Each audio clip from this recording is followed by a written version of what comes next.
Hello दोस्तों आज के वीडियो में हम बात करेंगे लॉजिकल ऑपरेटर्स इन सी। ठीक है। तो बेसिकली सी लैंग्वेज में तीन तरह के लॉजिकल ऑपरेटर्स है। लॉजिकल एंड ऑपरेटर, लॉजिकल और ऑपरेटर और लॉजिकल नॉट ऑपरेटर। ठीक है। तो आइए देखते हैं हम इसे प्रोग्राम में यूज़ कैसे कर सकते हैं। ठीक है। तो सबसे पहले हम हेडर फाइल इंक्लूड कर लेते हैं। Include stdio.h, include conio.h, void main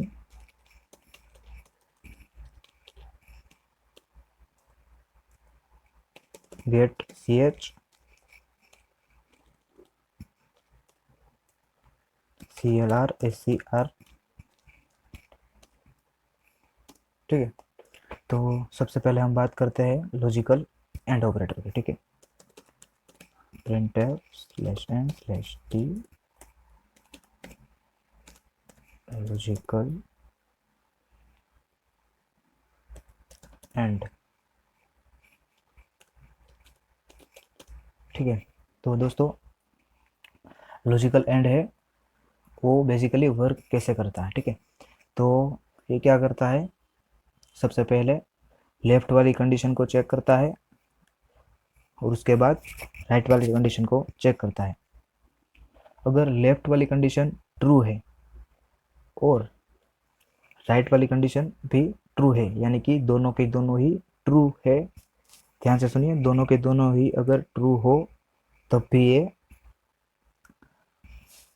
message display कराएगा। यानी अगर ये दोनों कंडीशन में से एक भी कंडीशन फॉल्स है तो ये डिस्प्ले नहीं होगा, यानी कि ये मैसेज डिस्प्ले नहीं कराएगा और कंपाइलर सीधा ही अगले कंडीशन में चला जाएगा। ठीक है। तो सबसे पहले हम इसे चार तरीके के इंटीजर वेरिएबल ले लेते हैं। इंटीजर ए, बी, सी और डी। ठीक है। अब हम क्या करते हैं, यूज़र से बारी बारी इन चारों वेरिएबल की वैल्यू लेते हैं और उसे हम पर्टिकुलर वेरिएबल में डिस्प्ले करा स्टोर कराते हैं। ठीक है। तो सबसे पहले printf/n/t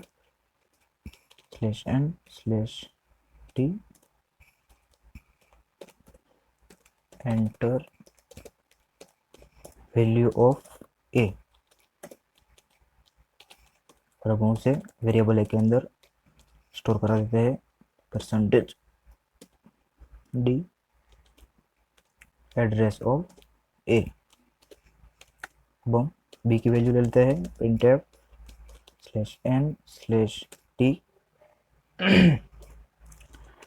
enter value of B, और अब हम उसे पी के वेरिएबल के अंदर स्टोर करा देते हैं। Scanf percentage D address of B. C की वैल्यू ले लेते हैं। Print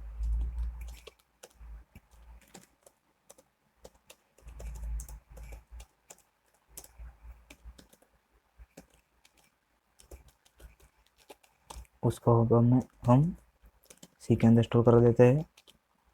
percentage D address of सी, और अब हम डी की वैल्यू ले लेते हैं।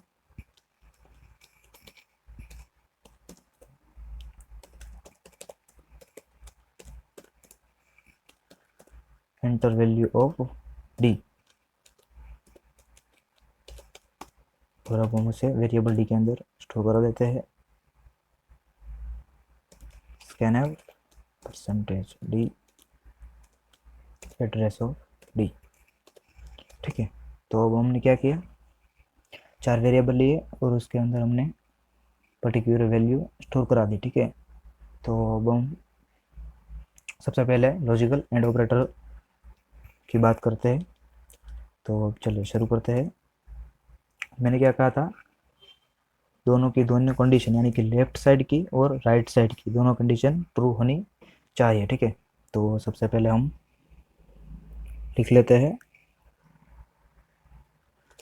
If A greater than B and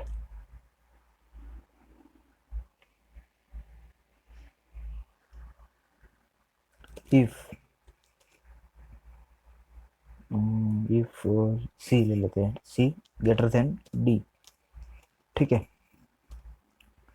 अगर ए की वैल्यू बी से बड़ी है और सी की वैल्यू डी से बड़ी है तो क्या हो डिस्प्ले होना चाहिए, slash N slash T A is greater than B and C is greater than D.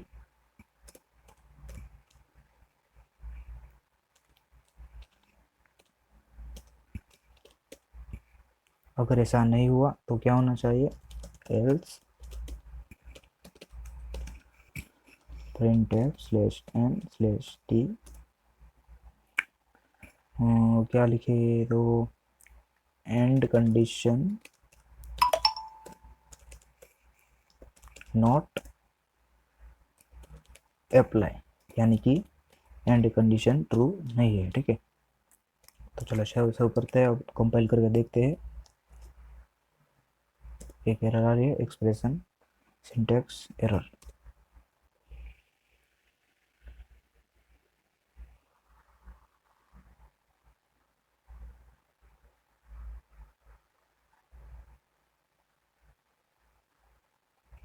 तो अब हम क्या करते हैं,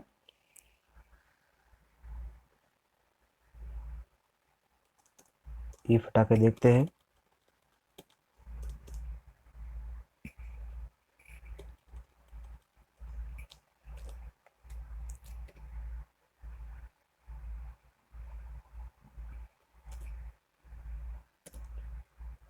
स्टेटमेंट मिसिंग आ रहा है।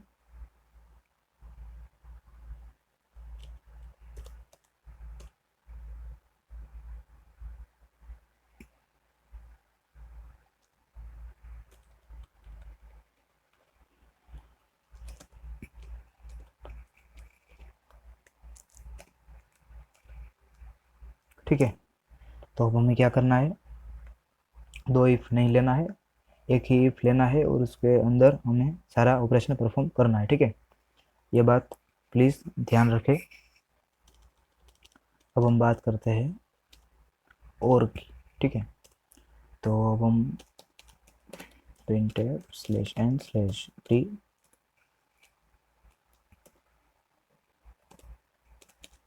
दिस इज और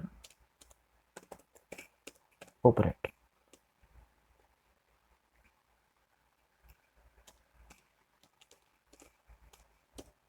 ठीक है, तो अब हमें और ऑपरेटर की बात करते हैं। और ऑपरेटर क्या करता है, सबसे पहले लेफ्ट वाली कंडीशन चेक करता है, उसके बाद राइट वाली कंडीशन चेक करता है।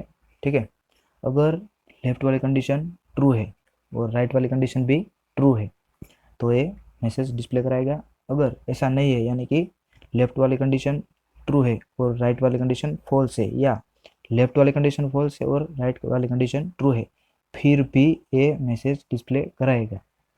यानी कि बेसिकली बात करें तो एंड और ऑपरेटर के दोनों में यही डिफरेंस है कि एंड ऑपरेटर अगर दोनों कंडीशन ट्रू हो तब भी मैसेज डिस्प्ले कराएगा, वरना नहीं कराएगा। और ऑपरेटर क्या करेगा, अगर दोनों में से एक भी कंडीशन ट्रू हुई तो ये मैसेज डिस्प्ले कराएगा। ठीक है, तो चलिए अब हम इसे देख लेते हैं। इफ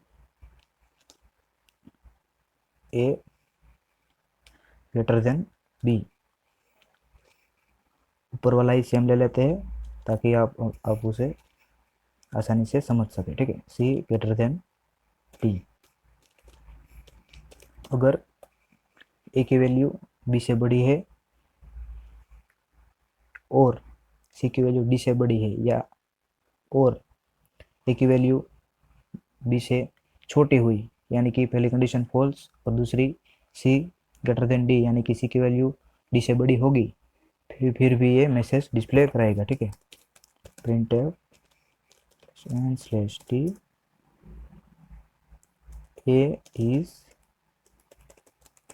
ग्रेटर देन बी और सी इज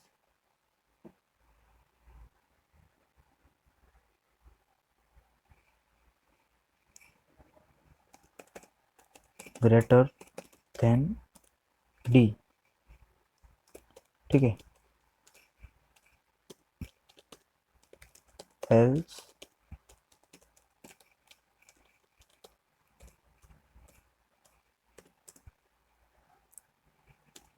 और कंडीशन नॉट अप्लाई।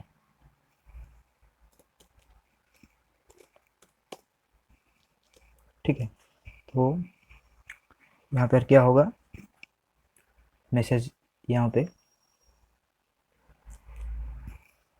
अगर ए की वैल्यू बी से बड़ी होगी और एंड सी की वैल्यू भी डी से बड़ी होगी तो भी मैसेज डिस्प्ले होगा, वरना नहीं होगा।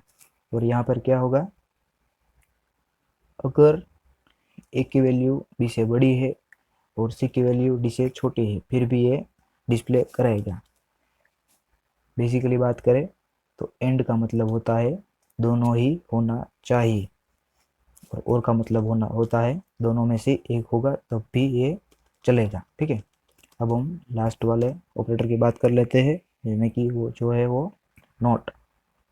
ठीक है, तो चलिए बात करते हैं। If not A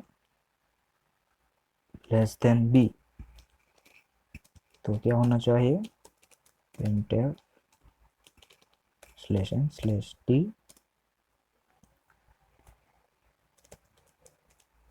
value of a is not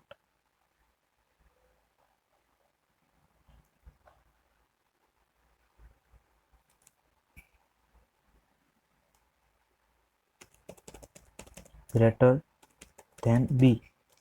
यानी कि सबसे पहला ये यहाँ पे कंडीशन चेक करेगा ए लेस देन बी, अगर ए की वैल्यू बी से छोटी है यानी कि ट्रू, और फिर यहाँ पर आएगा यानी कि नॉट पर। ठीक है, ट्रू और काउंस में ब्रैकेट्स में आएगा नो, नॉट ट्रू यानी कि फॉल्स, तो ये मैसेज डिस्प्ले कराएगा कि value of A is not greater than B. अगर ऐसा नहीं है तो मैसेज डिस्प्ले कराएगा /n/t value of A is greater than B.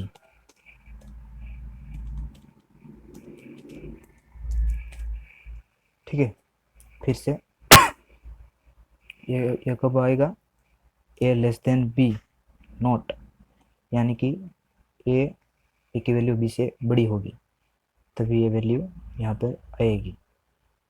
ठीक है,